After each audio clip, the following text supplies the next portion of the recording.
അദ്ധ്യായം 80 അബസ. മക്കയിൽ അവതരിച്ചത്. അബസ എന്നാൽ മുഖം ചുളിച്ചു എന്നർത്ഥം. ചില പ്രമുഖരുമായി നബി സംസാരിച്ചിരിക്കുന്നതിനിടയിൽ ഒരു അന്ധനായ അനുചരൻ ആ സദസ്സിൽ ചെന്നപ്പോൾ അവിടുന്ന് മുഖം ചുളിച്ച് അനിഷ്ടം പ്രകടിപ്പിച്ചത് ഉചിതമായില്ലെന്ന് 1 മുതൽ 10 കൂടിയുള്ള വചനങ്ങളിൽ ഉണർത്തിയിട്ടുള്ളതിനാലാണ് ഈ അദ്ധ്യായത്തിന് ഇപ്രകാരം പേരു നൽകപ്പെട്ടത്. ബിസ്മില്ലാഹിർ റഹ്മാനിർ റഹീം. അബസ വതവല്ല. നബി മുഖം ചുളിച്ചു തിരിഞ്ഞുകളഞ്ഞു.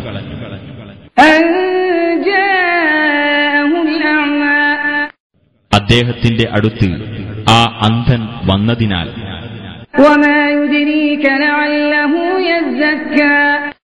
നബിയെ, നിനക്കെന്തറിയാം, ആ അന്ധൻ ഒരു വേള പരിശുദ്ധി പ്രാപിച്ചേക്കാമല്ലോ.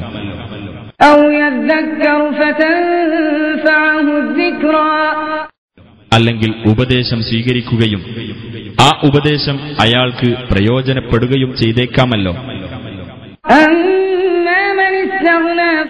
എന്നാൽ സ്വയം പര്യാപ്തത നടിച്ചവനാകട്ടെ, നീ അവന്റെ നേരെ ശ്രദ്ധ തിരിക്കുന്നു. അവൻ പരിശുദ്ധി പ്രാപിക്കാതിരിക്കുന്നതിനാൽ നിനക്കെന്താണ് കുറ്റം?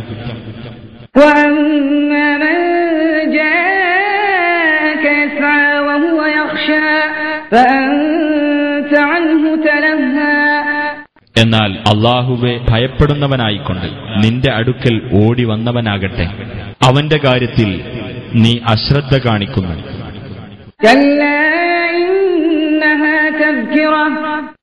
നിസ്സംശയം ഈ ഖുർആൻ ഒരു ഉത്ബോധനമാകുന്നു തീർച്ച.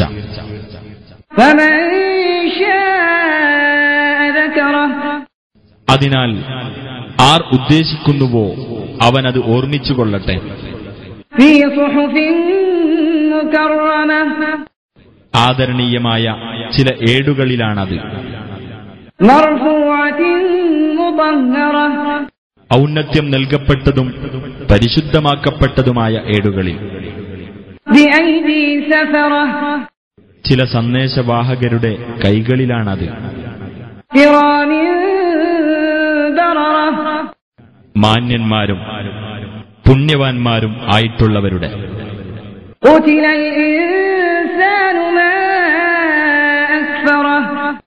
മനുഷ്യൻ നാശമടയട്ടെ, എന്താണവൻ ഇത്ര നന്ദികെട്ടവനാകാൻ? ഏതൊരു വസ്തുവിൽ നിന്നാണ് അല്ലാഹു അവനെ സൃഷ്ടിച്ചത്?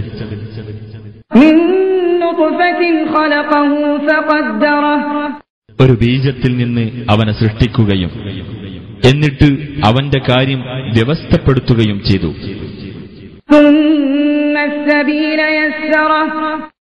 പിന്നീട് അവൻ മാർഗം എളുപ്പമാക്കുകയും ചെയ്തു.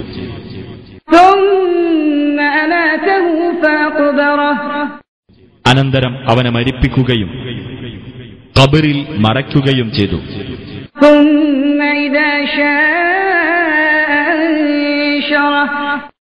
പിന്നീട് അവൻ ഉദ്ദേശിക്കുമ്പോൾ അവനെ ഉയിർത്തെഴുന്നേൽപ്പിക്കുന്നതാണ്.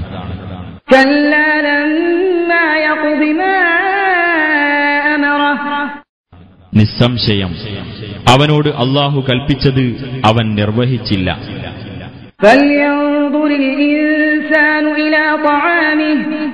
എന്നാൽ മനുഷ്യൻ തന്റെ ഭക്ഷണത്തെപ്പറ്റി ഒന്ന് ചിന്തിച്ചു നോക്കട്ടെ.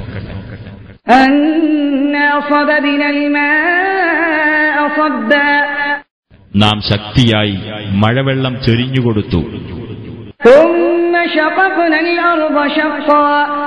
പിന്നീട് നാം ഭൂമിയെ ഒരു തരത്തിൽ പിളർത്തി.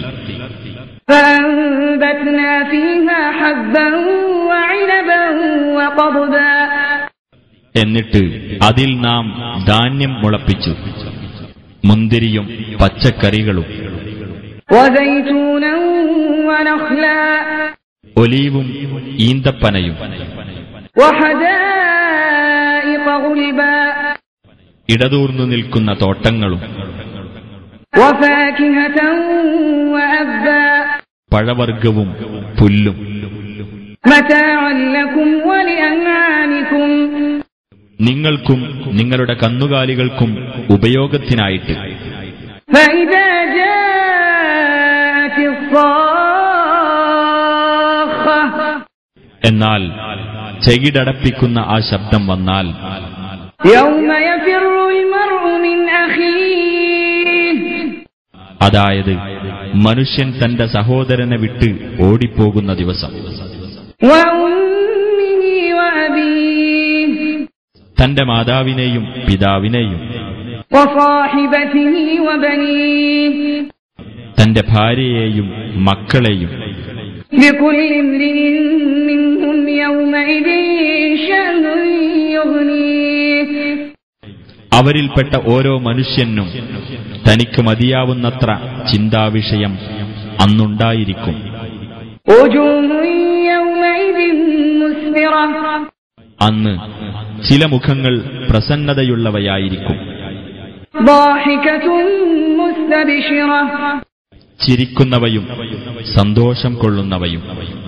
ووجوه يومئذ عليها غبرة വേറെ ചില മുഖങ്ങളാകട്ടെ അന്ന് പൊടിപുരണ്ടിരിക്കും.